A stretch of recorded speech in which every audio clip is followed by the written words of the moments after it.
warahmatullahi wabarakatuh. Perkenalkan, nama saya Nurul Aziza Maharani Rustan dari jurusan Pendidikan Teknik Otomotif Universitas Negeri Makassar. Nah, pada kesempatan kali ini, saya akan memaparkan ide atau gagasan untuk pembuatan proyek dari tugas mata kuliah Listrik dan Elektronika Dasar. Nah, pada kesempatan kali ini, saya dan teman kelompok membuat sebuah inverter sederhana dengan budget yang murah.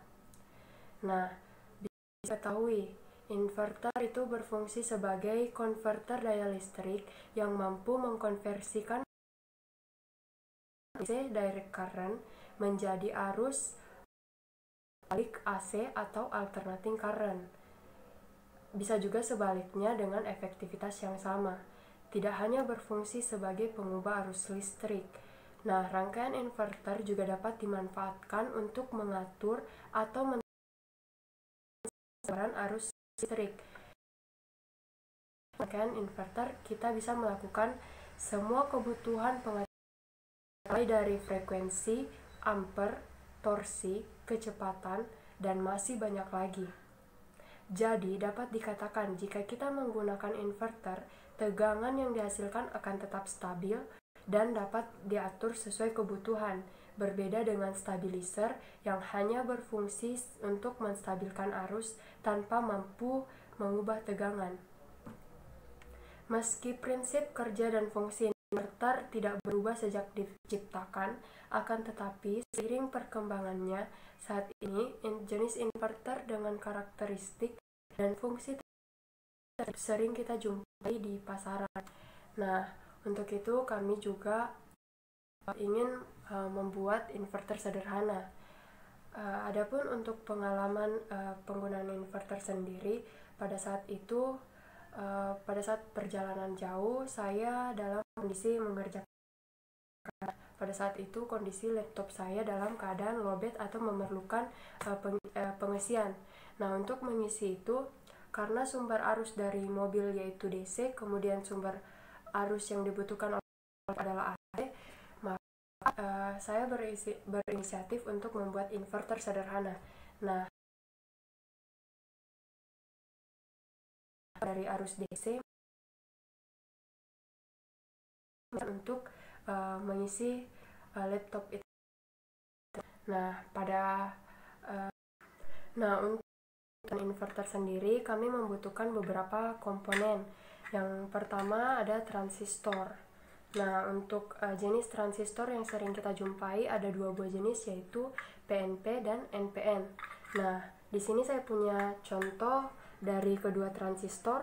Untuk perbedaannya, di sini ada transistor jenis PNP, di mana arah pananya menghadap ke arah dalam, sedangkan NPN di mana arah pananya menghadap ke luar. Nah, transistor sendiri memiliki 3 kaki. Yang pertama ada base, kemudian ada kolektor, kemudian ada emitor. Nah, fungsi transistor sendiri selain sebagai saklar, di mana tegangan yang mengalir dari base kemudian mengalir dari kolektor ke emitor. Transistor juga berfungsi sebagai penguat. Nah, komponen kedua yang kita butuhkan yaitu resistor. Untuk resistor sendiri saya punya beberapa contoh di sini dan berbagai ukuran. Nah, untuk praktek nanti kami membutuhkan resistor yang berukuran 1 kilo ohm atau sama dengan 1000 ohm. Nah, simbol resistor pada rangkaian kelistrikan seperti ini, sama halnya dengan simbol transistor di rangkaian kelistrikan seperti ini. Selain itu, kami juga membutuhkan yang namanya kabel pada saat proses merangkai. Nah, setelah itu karena tegangan yang dihasilkan oleh inverter dari 12 volt menjadi 220 volt, otomatis kita membutuhkan komponen yang mampu menaikkan tegangan, yaitu transformator. Untuk transformator sendiri saya belum punya contoh, Yang kemudian komponen selanjutnya yaitu kita butuhkan adalah baterai atau aki. Yang kita jumpai yaitu pada sepeda motor atau pada kendaraan. Baterai sendiri itu yaitu sebagai sumber arus listrik. Nah, arus listrik yang digunakan di sini kan dari DC kemudian dirubah menjadi AC sesuai dengan kebutuhan. Setelah membahas komponen yang dibutuhkan dan fungsinya, kita akan membahas mengenai rangkaian inverter yang akan dibuat nantinya. Nah, di sini terdapat komponen baterai atau aki 12 volt, kemudian terdapat transistor 2 buah jenis NPN 3 kaki, kemudian ada resistor ukuran 1 kilo ohm atau 1000 ohm 2 buah, kemudian ada transformator.